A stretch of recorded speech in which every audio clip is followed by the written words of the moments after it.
குரல் வேத நேயர்களுக்கு வணக்கம். நேயர்களே, சென்ற பகுதியில் திருவள்ளுவர் வெற்றியை தோல்வியாக்கிய விந்தை செயலை பார்த்தோம். இன்று தோல்வியை வெற்றியாக்கின்ற குரலை பார்ப்போம். ஊடலில் தோற்றவர் வென்றார், அது மண்ணும் கூடலில் காணப்படும்.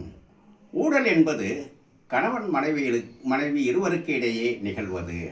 இந்த ஊடலின் போது கணவன் மனைவியை கெஞ்சிக்கொண்டு நிற்பான், மனைவி மிஞ்சிக்கொண்டு நிற்பாள். கெஞ்சிக்கொண்டு நின்றவன் தோற்றவன், மிஞ்சிக்கொண்டு நின்றவள் வென்றவள்.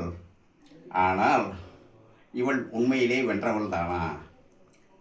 இந்த ஊடலுக்கு பின் நிகழும் கூடலின் கண் மிகுதியான இன்பம், நிலையான இன்பம் அனுபவிப்பவன் கணவன். இவ்வாறு இவன் சிறந்த இன்பத்தை, மிகுதியான இன்பத்தை, நிலையான இன்பத்தை அனுபவிப்பதற்கு காரணமாக அமைந்தது அவன் ஊடலின் கண் தோற்று நின்றது. ஆதலால் அவன் ஊடலின் கண் தோற்றது தோல்வி அல்ல, அது வெற்றி.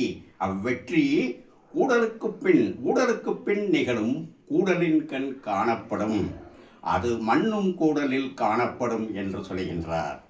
அது என்பது அவ்வெற்றி. அவ்வெற்றி ஊடலுக்கு பின் நிகழும் கூடலின் கண் அறியப்படும். ஏனெனில் கூடலில் மிகுதியான இன்பம் அனுபவிப்பவன் கணவனே. ஆதலால் இக்குறளில் தோல்வியை வெற்றியாக்கியுள்ளார். இக்குறளில் திருவள்ளுவர் அம்பையர் வேடம் பூண்டுள்ளார். சாதாரண அம்பையர் அல்ல, தோல்வியை வெற்றியாக்கிய அம்பையர். உலகிலே தோல்வியை வெற்றியாக்கிய அம்பையர் திருவள்ளுவரை தவிர வேறு எவரும் இல்லை. இத்தகைய நுட்பங்கள் அமைந்தது இந்நூல். நுட்பங்கள் தொடரும். நன்றி, வணக்கம்.